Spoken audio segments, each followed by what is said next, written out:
used to routinely cut my first period English class to go to Shoney's.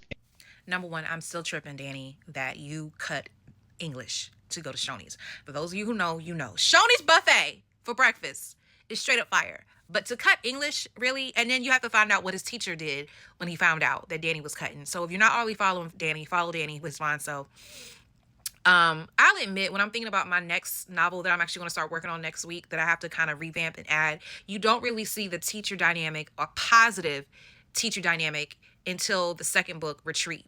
So Reverse is, the preteen love story between Donovan and Monica, and then it goes further in Retreat. And it actually, when Retreat starts, they're in their 8th grade school year, and that's where you really see the relationships I had with my teachers growing up.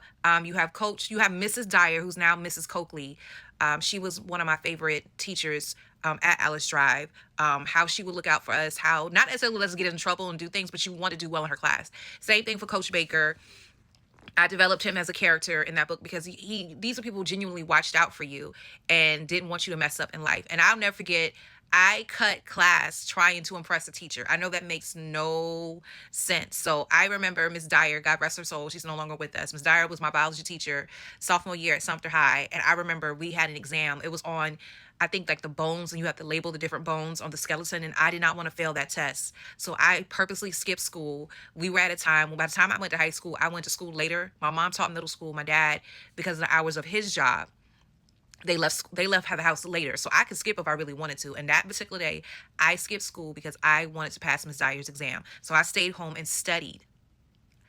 As much as I did not push myself academically, I made sure I passed Miss Dyer's class. And that goes to show, when you have a good relationship with your students, the kids will rise to your level of expectation, how much you realize you care for them. A part of me did not push myself academically, not necessarily because I didn't feel like I had teachers that didn't care for me. I just technically didn't care.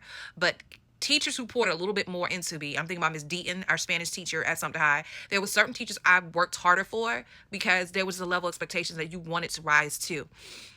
So I remember skipping school because I wanted to impress her and score really high on this exam. Now, I'll admit, other ways I skipped school, and I didn't skip school a lot. Let's put that out there because I'm pretty sure my mom may pull up this video somehow, some way. I remember one other time skipping, and not really skip school. What it was, we had an hour-long lunch. And I wanted to go pick up my contacts from Sears. Does anybody remember when Sears used to have like a whole optical center where they would have eye exams and glasses and contacts? And I wanted to pick up my contacts. Fun story. I'm sidetracking right now. That's when contacts were super expensive, and I remember only having one. So I remember calling myself pulling a Aaliyah, and I would swoop my hair to one side over my eye because I couldn't see.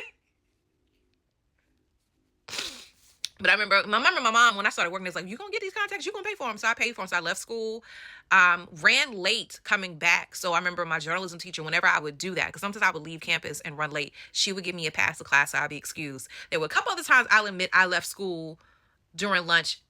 And I remember having to borrow my homeboy's car because at the time I didn't have a car. So it was a particular homeboy, he will be nameless, who would let me borrow his car to go off campus to do stuff you don't need to know, none of your business. But when I was running late, that journalism teacher always gave me a pass.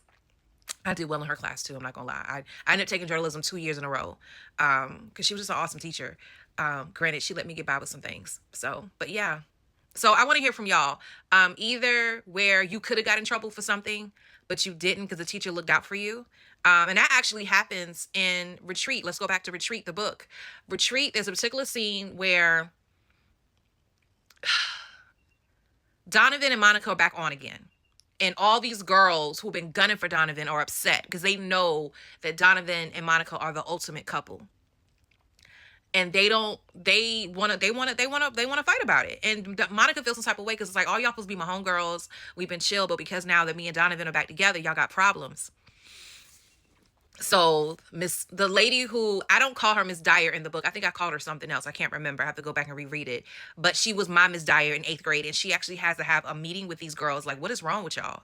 And just having that teacher that really stuck up with you. So I'm posing multiple questions. Number one, who was that teacher that if you got in trouble, they looked out for you and tried to talk some sense to you versus writing you up?